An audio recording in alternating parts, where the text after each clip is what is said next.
एक बुजुर्ग औरत मर गई। यमराज लेने आए। औरत ने यमराज से पूछा, आप मुझे स्वर्ग ले जाएंगे या नरक? यमराज ने कहा, दोनों में से कहीं नहीं। तुमने इस जन्म में बहुत ही अच्छे कर्म किए हैं, इसलिए मैं तुम्हें सीधे प्रभु के धाम ले जा रहा हूँ। बुजुर्ग औरत खुश हो गई, बोली, धन्यवाद, पर मेरी आपसे एक विनती है। मैंने यहाँ धरती पर सबसे बहुत स्वर्ग नरक के बारे में सुना है।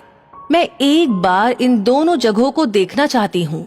यमराज बोले कि तुम्हारे कर्म अच्छे हैं, इसलिए मैं तुम्हारी ये इच्छा पूरी करता हूँ। चलो, हम स्वर्ग और नरक के रास्ते से होते हुए प्रभु के धाम चलेंगे। दोनों चल पड़े। सबसे पहले नरक आया। नरक में बुजुर्ग औरत ने जोर जोर से लोगों के रोने की आवाज सुनी। वहाँ नरक में सभी लोग दुबले पतले और बीमार दिखाई दे रहे थे। औरत ने एक आदमी से पूछा, यहाँ आप सब लोगों की ऐसी हालत क्यों है? आदमी बोला, तो और कैसी हालत होगी? मरने के बाद जब से यहाँ आए हैं हमने एक दिन भी खाना नहीं खाया। भूख से हमारी आत्माएं तड़प रही हैं। तभी बुजुर्ग औरत की नजर एक विशाल पतीले पर पड़ी, जो कि लोगों के कद से करीब 300 फुट ऊंचा होगा। उस पतीले के ऊपर एक विशाल चम्मच लटका हुआ था। उस पतीले में से बहुत ही शानदार खुशबू आ रही थी। बुजुर्ग औरत ने उस आदमी से पूछा, इस पतीले में क्या है? आदमी मायूस होकर बोला, ये पतीला बहुत ही स्वादिष्ट खीर से हर समय भरा रहता है। बुजुर्ग औरत ने हैरानी से पूछा, इसमें खीर है तो आप लोग पेट भर के ये खीर खाते क्यों नहीं? भूख से क्यों तड़प रहे हैं? आदमी रो रो कर बोलने लगा, कैसे खाए? ये पतीला 300 फुट ऊंचा है। हम में से कोई भी उस पतीले तक नहीं पहुंच पाता। बुजुर्ग औरत को उन पर तरस आ गया। सोचने लगी, बेचारी खीर का पतीला होते हुए भी भूख से बेहाल है। शायद ईश्वर ने उन्हें यही दंड दिया होगा। यमराज बुजुर्ग औरत से बोले, चलो हमें देर हो रही है। दोनों चल पड़े। कुछ दूर चलने पर स्वर्ग आया। वहाँ पर बुजुर्ग औरत को सबके हंसने खिलखिलाने की आवाज सुनाई दी। सब लोग बहुत खुश दिखाई दे रहे थे।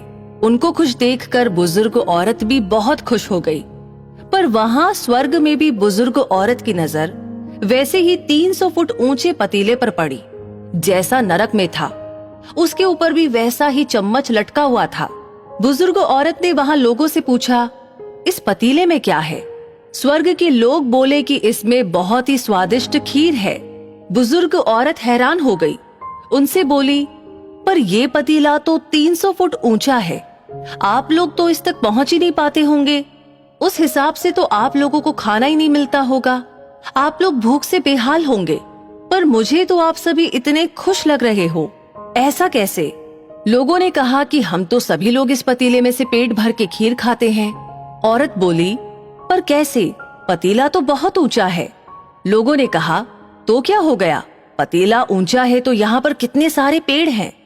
ईश्वर ने ये पेड़ पौधे नदी झरने हम मनुष्यों के उपयोग के लिए ही तो बनाए हैं। हमने इन पेड़ों की लकड़ी ली, उसको काटा, फिर लकड़ियों के टुकड़ों को जोड़कर विशाल सीढ़ी का निर्माण किया। उस लकड़ी की सीढ़ी के सहारे हम पतीले तक पहुँचते हैं और सब मिलकर खीर का आनंद लेते हैं। बुजुर्ग औरत यमराज की तरफ देखने लगी। यमराज मुस्कुराए और बोले, ईश्वर ने स्वर्ग और नरक मनुष्यों के हाथों में ही सौंप रखा है। चाहे तो अपने लिए नरक बना ले, चाहे तो अपने लिए स्वर्ग। ईश्वर ने सबको एक समान हालातों में डाला है। उसके लिए उसके सभी बच्चे एक समान हैं। वो किसी से भेदभाव नहीं करता।